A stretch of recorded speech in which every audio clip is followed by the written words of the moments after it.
talks given so far. They were very good. But in the spirit of shaking things up, I was hoping to make things more interactive, get you guys to participate a bit. So does anyone actually remember what my topic was from the research proposal presentation? Harry? Your topic is online education. Online education, yeah. And specifically, I'm interested in the fact that there's some entities who are monetizing in pretty unseen ways, because we're used to public schools with government and like private schools with students. But some of these, like, they're just not even doing that. They're private companies, but they want to offer free classes. Like Coursera, for example, they've got huge momentum. They've got over 1 million users with like just a little over a year of existence. They've got partners with just about 30 universities all around the world. They've gone global. They're like all of the startup dreams. But how are they actually going to monetize? Like take a second and think about this. How would you, if you were offering free classes and you were getting a lot of people in there, how would you monetize? Like, any ideas? Advertisements, yeah. I mean, this is the most common way to go on the web. Anything else? You can just make people pay to use the classes online. Yeah, but this is the thing. See, Coursera and Udacity both, they're very adamant about free online education, like free to the world. They want to be able to offer this in a way that's, not restricting anybody from getting to it. So the first step in this research was to really understand, okay, what are they doing? What are they going to try to monetize? And as it turns out, Coursera has quite a few different strategies they've prepared themselves for. So one of my first steps, I was looking through one of their contracts. And while they certainly aren't going to do everything on this list, there were a few that really narrowed it down for me. Some of the things they're considering is the recruitment market, essentially kind of selling information about how students have done with potential recruiters, which benefits both because it can help people get jobs for the stuff that they've learned.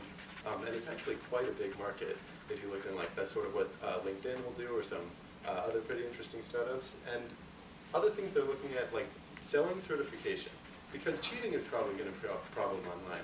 However, if they have some paid places that you can go to get a proctored test, then maybe they can offer some certification just for a small fee. I think Udacity has a plan of about $100 for some sort of official certification that comes with the proctoring of a test.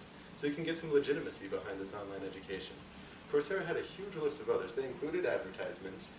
They included things like offering what their platform is enterprise software for training. They have things like offering paid tutoring. They have things like maybe some of the classes will be, the initial bits will be free, but then you get the really premium version. You go for more than that. So it's just this really buzzing around a lot of different ideas, but what are they actually going to do? So I sent some emails to the founders of Coursera, Daphne Koller and Andrew Heng, and I got a terse but nonetheless informative response from Daphne Koller. They're very busy. This is actually one of my problems, is getting down and saying, okay, who can I talk to about this? Who's actually going to give me a good response? But Daphne Koller, she was somewhat useful. She mentioned how one of the things that they're focusing on in particular is the recruitment, and then also the paid certification. And this actually lines up with Udacity. These are the two that they aren't just planning on, they're actually actively going towards. At Udacity, I found there's 20 different companies that they're partnered with, and that partnership amounts to these are the people to whom they will give the resumes of their students and who they have these sort of arrangements with. And so far they've had 3,000 students take them up on the offer to share that information. It's absolutely student-driven, and 20 of them were hired. So this gives a small indication of what this will be, 20 to 3,000, maybe a little less than 1% of actual hires, and that's how they'll get their money. So what I'm really going to aim at from this point on is to understand, okay, in this niche, this recruitment market online education monetization model, which really hasn't been seen before, what does this imply about what they're going to teach? What does this actually indicate? Udacity, who's doing it more thoroughly, they're probably a good point of comparison with Coursera, who's only merely planning on it. And this is really what I'm going to explore. Thank you.